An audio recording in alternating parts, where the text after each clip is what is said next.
단톡방 스터디 뉴스 톡입니다. 네, 오늘도 굿모닝 SNS 기상 퀴즈를 하는 단톡방 친구들과 함께 진행해 보도록 하겠습니다. 함께 해주실 뇌생남 이시안 쌤 그리고 조도건 학생과 함께합니다. 어서 오세요. 안녕하세요. 안녕하세요. 반갑습니다. 야. 네, 오늘도 미리 3문제 이상 틀렸을 경우에 진행할 벌칙 한번 공개해 볼까요? 네, 제가 생각을 해보니까 이 방송을 멋지고 재밌게 만들어주시는 PD님과 조연출님도 한 번쯤은 방송에 나와야 되지 않나 싶어서 네. 제가 이번에 문제를 3문제 이상 못 맞추면 PD님과 조연출님께 딱밤을 맞는 영상을 촬영해 오도록 하겠습니다. 알겠습니다. 알겠습니다. 그건 좋네요. 학생들의 그 셀프 벌칙 영상은 저희 방송 마지막에 보여드리도록 하겠습니다. 자, 그럼 공부 시작해볼까요? 열려라 단톡방! 안녕하세요. 네, 좋은 좋은 아침입니다. 아침입니다. 안녕하세요. 인사를 나누고 있네요. 실수로라도 7시 58분에 오는 사람도 없어요. 그 대단한 거 다 되게 기다리고 있나 봐요. 예. 자, 먼저 톡방 퀴즈 규칙부터 말씀드리겠습니다. 네. 문제가 나간 이후 5초 이내에 대답해 주시면 되고요. 모르겠다 싶으면 MC 찬스 쓰셔도 좋습니다. 네. 시안쌤 힌트 좀 부탁드릴게요. 네. 되게 저만이 공허하게 들고. 무서워요. 네. 네, 문제 주세요. 땡땡땡땡이란 청약 당첨을 목적으로 다른 지역의 거주자가 소유한 청약 통장을 대거 사모아 해당 지역에 위장 전입함을 통해 청약하는 수법입니다. 예, 그럼 오늘도 어김없이 어김없이 예, 이시안 선생님의 힌트를 쓰도록 하겠습니다. 코너 같아요. 이게 원래 이시안의 힌트를 부탁해. 어김없이 뻔뻔해지는 그러니까요. 정말.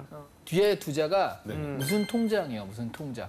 그러니까 청약 통장을 사모아서 네. 청약에 당첨이 되면 예. 아싸 당첨됐네 하면서 이제 프리미엄이라고 하죠. 네. 돈을 더 붙여서 팔고 이제 다른 데로 탁 뛰어가는 그런 목적이잖아요. 아, 모르겠다. 그럼 저 일단 맞춰보겠습니다. 네, 네. 일단 한번 5초 맞춰보세요. 카운트 주세요. 네, 정답 정답. 점프 통장. 점프 통장. 과연? 아니겠죠. 정답입니다. 이걸 이렇게 맞출 수가 있나요?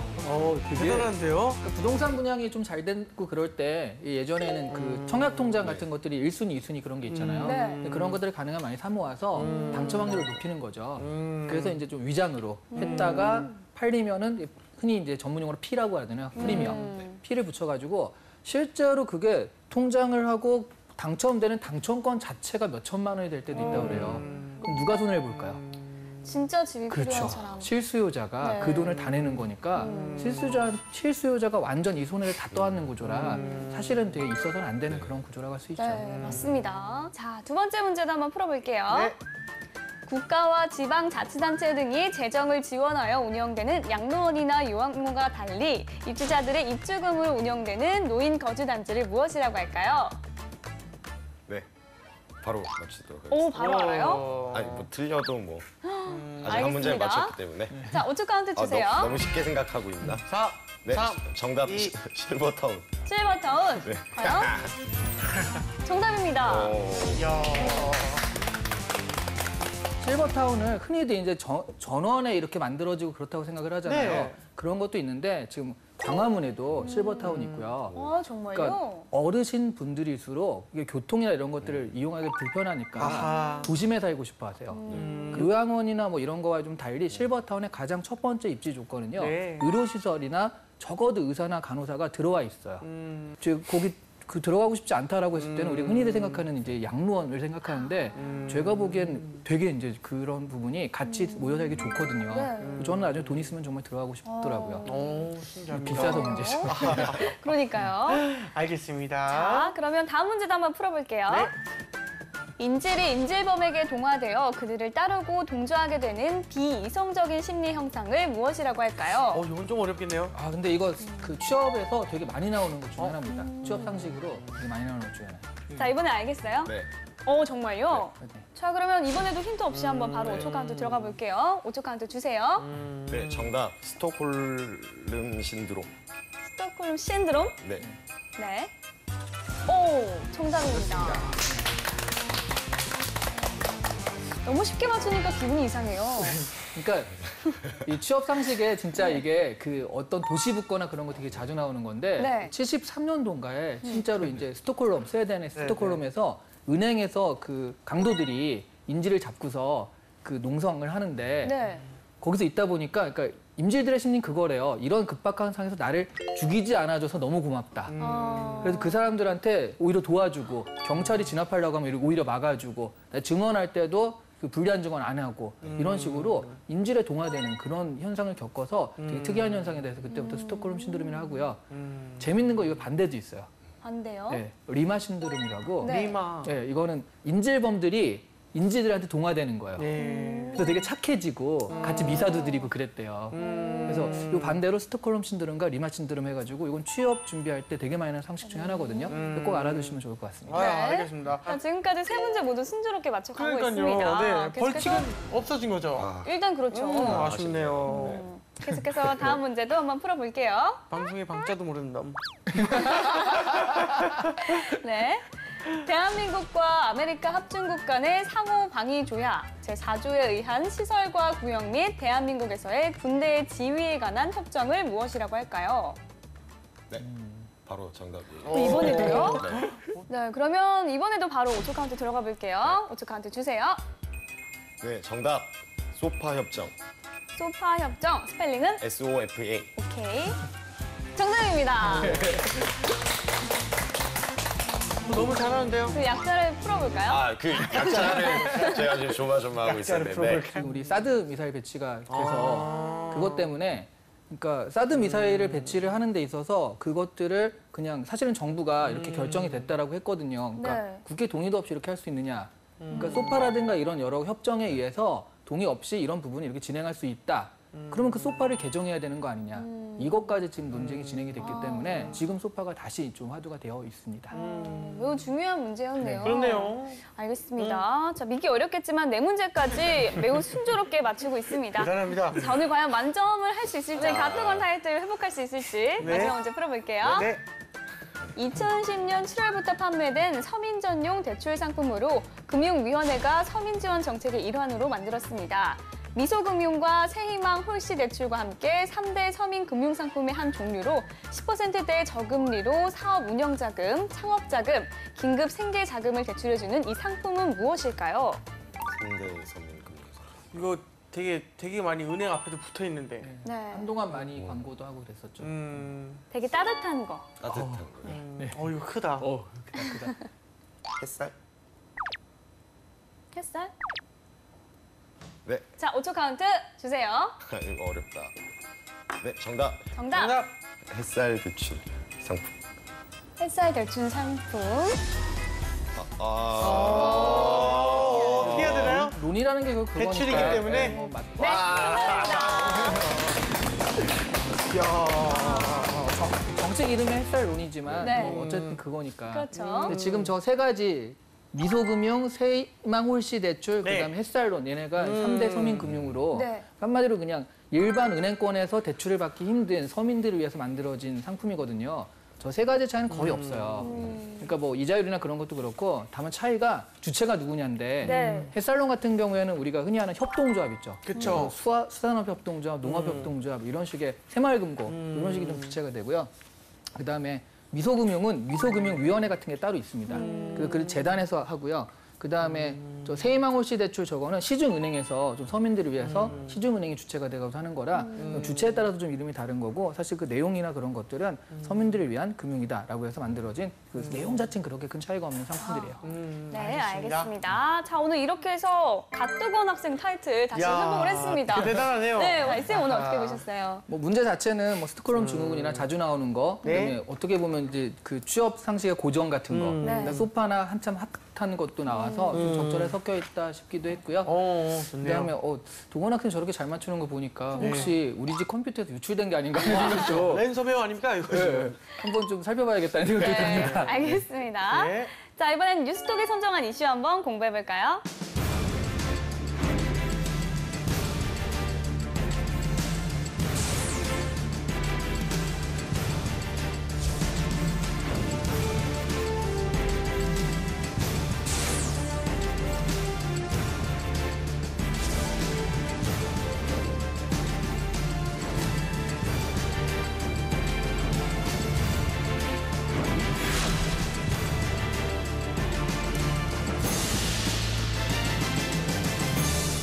자, 오늘 톡방 퀴즈를 통해서 소파에 대해서 알아봤는데요. 오늘의 이슈는 그와 관련된 이야기입니다.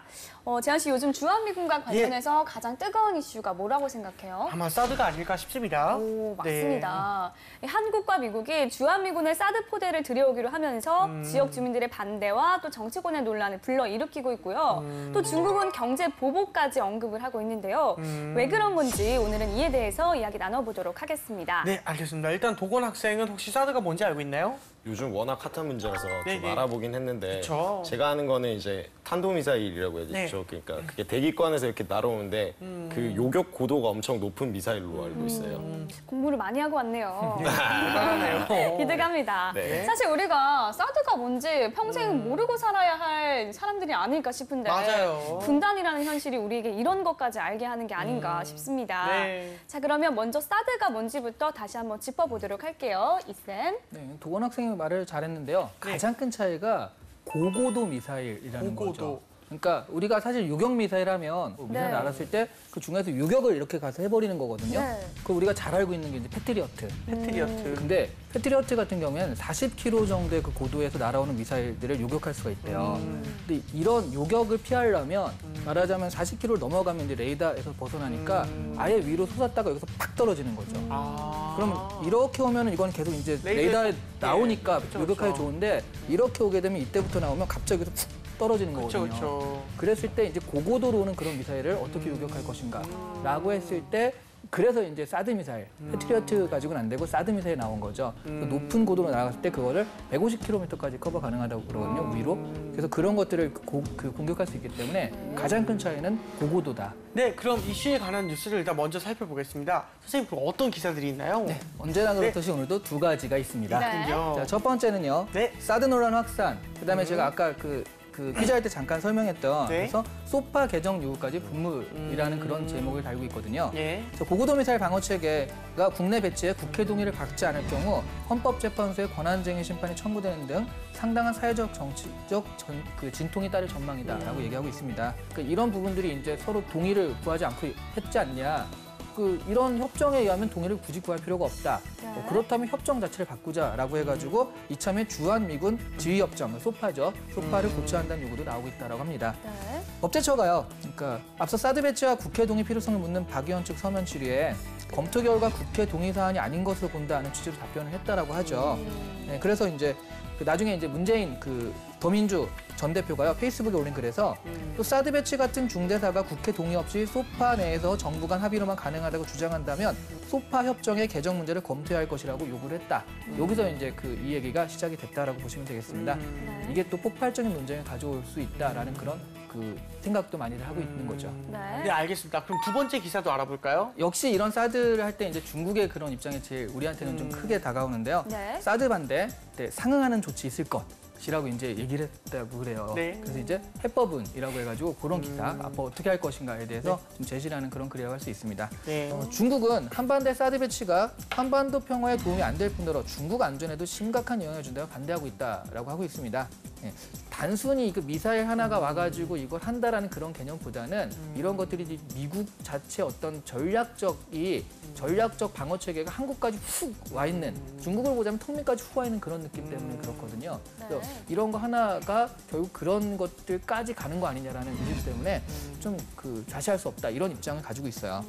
그래서 그런 부분, 그러니까 중국이 이제 경제적 제재 조치를 가하게 된다라고 한다면 또 뭐 되게 클 수가 있거든요. 뭐 이런 거 했다고 중국이랑 척을 지을 건 아니니까요. 기사에서도 중앙아시아 인프라 건설 등 중국과의 공동 투자를 확대해 양국이 경제적 협력 동반자임을 지속적으로 보여주는 것이 필요하다라고 기사에서도 진단하고 있습니다. 네, 알겠습니다. 자, 이렇게 두 개의 기사를 정리해 주셨습니다. 우리 도건 학생, 두 기사 어떻게 봤는지 좀 알아볼까요? 먼저 첫 번째 기사부터. 네. 저는 첫 번째 기사에서는 국회 비준 동의라는 단어가 중요한 것 같은데요. 네.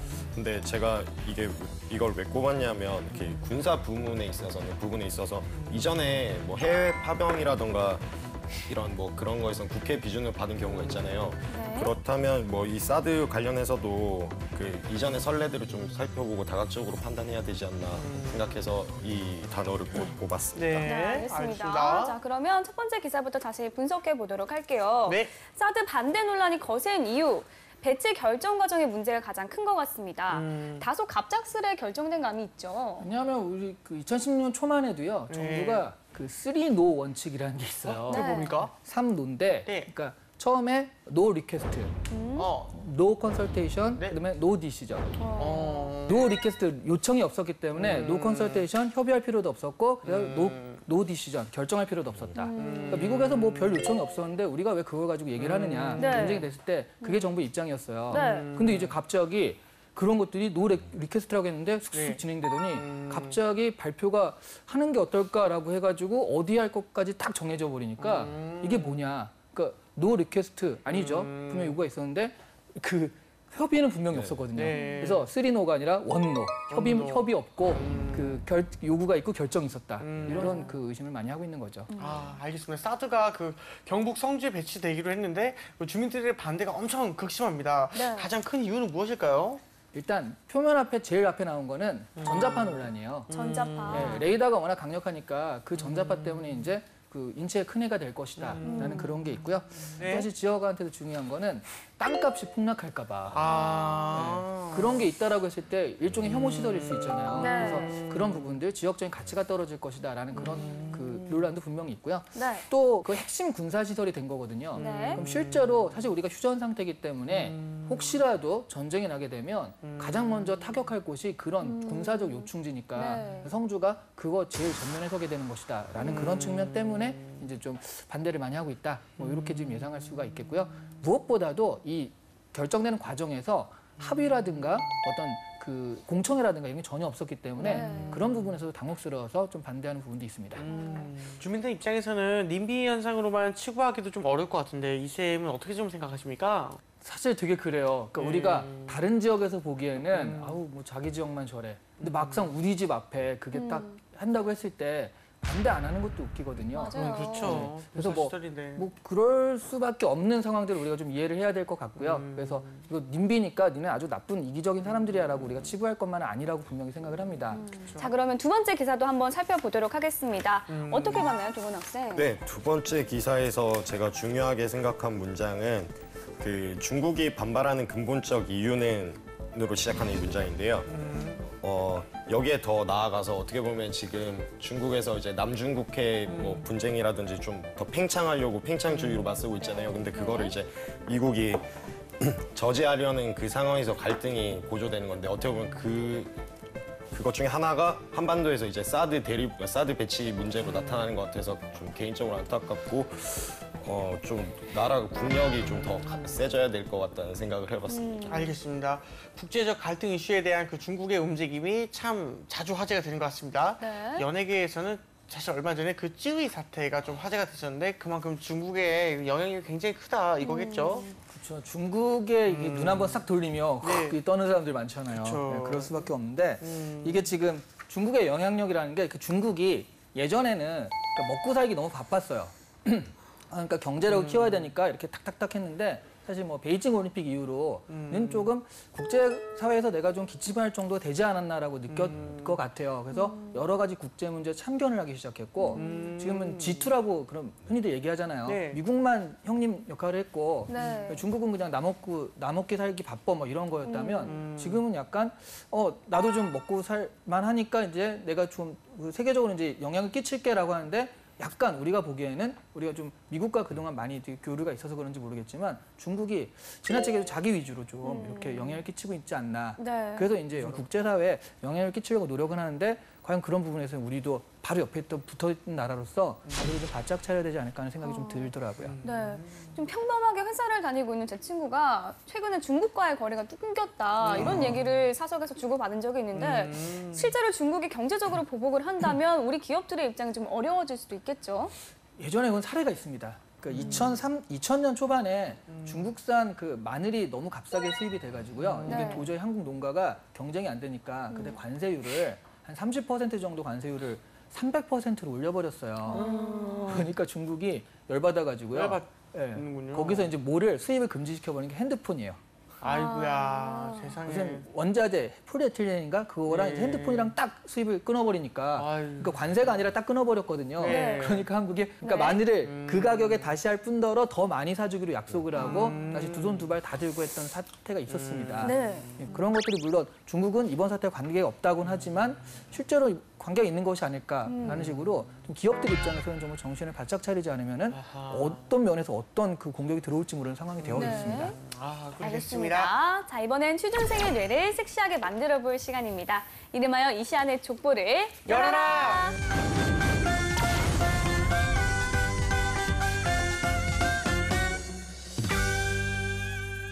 이세 오늘도 네. 족보 열어주세요. 열어주실까요? 열어보겠습니다. 사드 배치가 현실로 다가온 만큼 중국과의 관계가 악화될 가능성이 있습니다. 어떤 식으로 중국과의 관계를 풀어가야 할까요가 오늘의 주제입니다. 자, 오늘도 실전 면접처럼 진행을 해보겠습니다. 도건 학생 준비됐나요? 네, 준비됐습니다. 근데 주변국들을 제외하고 그냥 단순히 중국만 생각한다면 답은 정말 간단하게 그냥 지금 중국이 원하는 대로 사드 배치를 포기하고 그리고 현재 미국과 중국 사이에서 균형 외교를 하는 이 상황에서 미국을 포기하면 되는 거지 않습니까? 중국에게 좀 더 긴밀하게 협조하고. 근데 아까 말씀드렸다시피 이거는 주변의 역학 관계를 무시한 거기 때문에 실질적으로 불가능하기에 현재 중국과의 관계 악화는 어쩔 수 없이 좀 피할 수 없는 부분이라고 생각합니다. 근데 경제적 보복이 걱정이 되긴 하지만 중국에게 있어서도 지금 과거와는 달리 한국은 이제 대중국 무역에서 이제 3위 정도의 규모를 차지하고 있기 때문에 쉽게 이렇게 한국을 쳐버릴 수는 없다고 생각합니다. 어떻게 보면 좀 원론적인 답변이지만 지금 중국이 한국에 대해서 사드 배치를 반대하는 거에서 표면적으로 내세우고 있는 게 중국에 대한 지금 그 영토에 대한 레이더 사거리를 말하고 있지 않습니까? 그러면 그게 아니라는 그 정도까지 정부에서는 지금 600km 정도 900km 정도 이제 북한만 관측할 수 있게 레이더 그 범위를 잡아놨다고 했는데 그 설명이 좀 부족한 것 같아요. 그래서 뭐 외교부장이라든지 이제 데리고 와서 그 레이더의 범위라든지 그런 걸 좀 더 구체적으로 설명해줘서 어떻게 보면 표면적인 명분을 없애면 중국도 좀 할 말이 없어질 것 같고요. 오늘은요 질문을 할 게 없는데 네. 잘해서가 아니라 너무 못해서 전형적으로 어떤 답변이냐면요. 그러니까 여기서 모르겠어요. 그러니까 주변을 설명하는 답변이에요. 그러니까 FTA에 대해서 찬성하십니까 반대하십니까 물었는데 찬성이냐 반대냐는 얘기하지 않고 네. FTA란 뭐다. 호주 같은 경우는 이런 식으로 했다. 독일은 FTA 이런 식으로 하고 있다라고 해서 자신의 지식을 자랑하는 답변이에요. 지금 다 우리가 나왔던 얘기를 다시 반복하는 거잖아요. 결과적으로. 내가 물어본 건 중국과의 관계가 악화될 가능성이 있으니까 중국과의 관계에서 어떤 식으로 움직일래라고 했을 때 말한 건 하나밖에 없어요. 중국 외교부장을 데려와서 그 거리가 그게 아니다라고 설명을 하겠다. 그거밖에 없어요. 그래서 지금 굉장히 뭐랄까 그 물어보는 건 이거다라는 그런에서 벗어나 있어요. 근데 제가 느끼기엔 이 문제 진짜 어렵거든요. 저도 이거 어떻게 할래 그러면 못할 것 같아요. 근데 그러다 보니까 자꾸 주변 설명으로 가고 있는데 사실 그런 거는 빠져나가는 방법이라서 면접관한테 좋은 인상을 주기는 좀 힘들어요. 미국과의 오히려 그 동맹 관계를 좀 더 공고히 하는 게 지금 상황에서 맞지 않나. 이제 뭐 영원한 적도 없고 뭐 영원한 친구도 없겠지만 그냥 이대로 한다. 예. 이대로 한다잖아요. 이대로 하는데 그 상황 속에서 좀 더 미국과 그래도 공고히 해야 된다는 좀 게 더 제 미국과 입장입니다. 공고히 한다. 네. 이런 유행의 문제는 이제 어떤 기업에서 출제를 할 수 있고 또는 질문을 하는 의도가 무엇인지 부탁드립니다. 아직까지 출제된 기업은 없습니다. 그럼 지금 나온 문제니까. 그쵸. 네. 그래서 이번 하반기 때 좀 집중적으로 얘기할 수 있을 것 같고요. 예. 대단히 어렵다 보니까 뭐 좀 PT, 이거 문제 해결을 어떻게 할 것이냐 자체로 물어볼 수도 있고 찬성이냐 반대냐 물어볼 수도 있고 다양하게 논의될 수 있는 문제인 것 같긴 합니다. 네, 그렇다면 실전이라면 어떻게 답을 해보는 게 좋을까요? 그러니까 제가 지금 사실 이제 무지하게 이제 좀 이렇게 얘기를 했는데 왜냐하면 이런 취준생이 너무 많아서예요. 네. 그러니까 뭘 물어봤을 때 잘 모르겠는 거죠. 그리고 사실은 내 생각은 그냥 이래서 하는 게 좋을 것 같아. 근데 그렇게 말을 할 수 없으니까 주변 설명을 잔뜩 하는 거예요.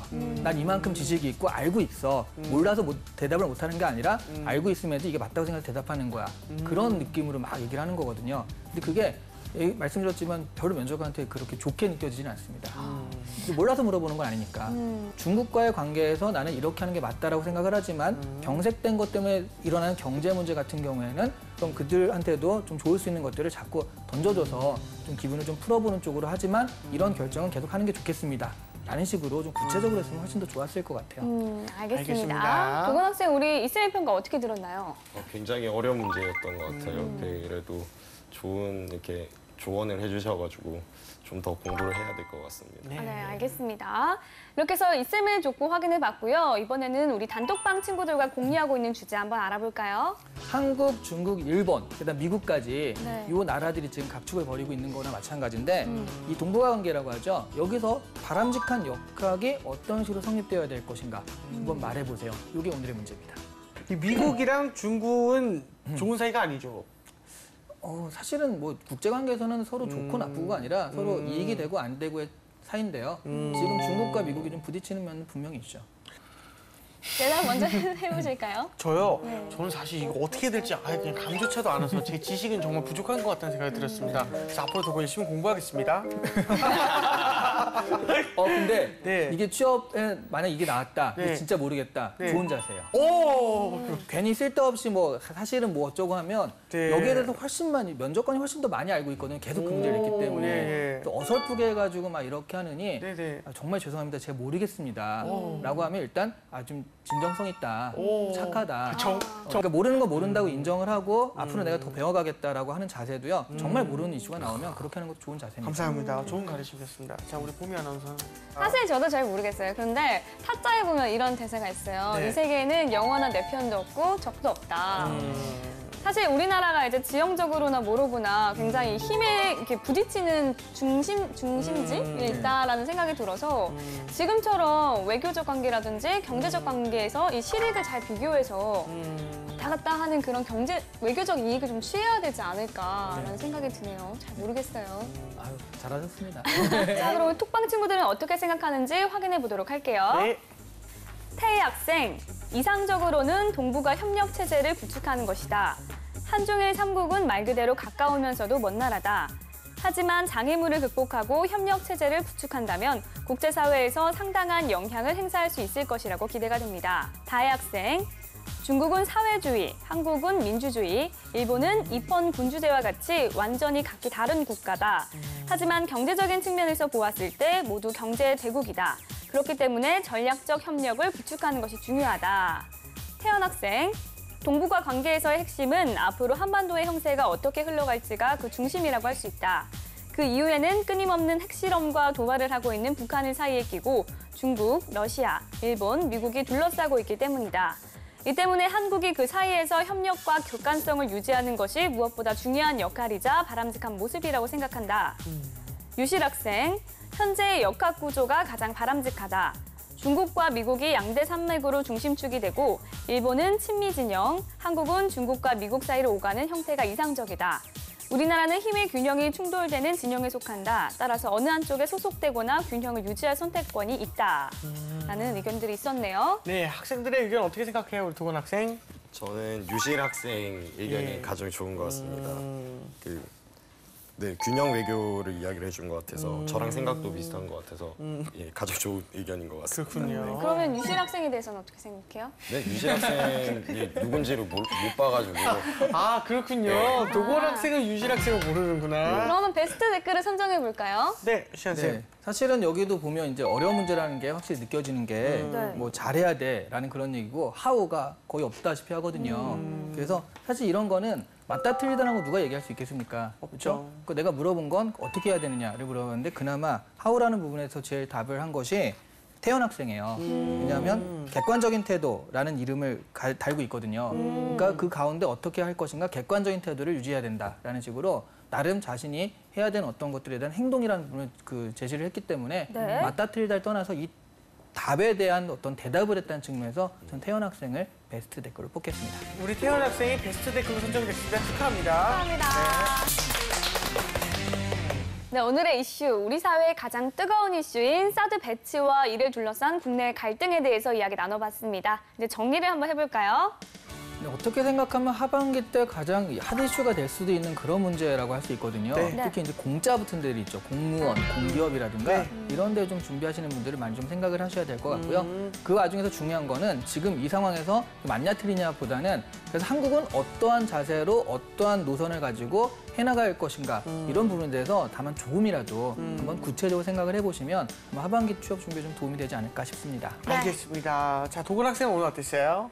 네, 사드에 대해서 많은 걸 알게 됐고요. 그다음에 이제 계속 성주 국민들도 그렇고 이렇게 내부적으로 갈등이 많잖아요. 이게 빨리 이제 갈등을 해결해서 좀 더 이제 국제사회에 저희 대한민국 우리나라의 이제 의견을 좀 당당히 말할 수 있었으면 좋겠습니다. 알겠습니다. 자, 오늘 뉴스톡은 여기까지 하고요. 저희는 다음 시간에 다시 톡방 열겠습니다 감사합니다. 감사합니다.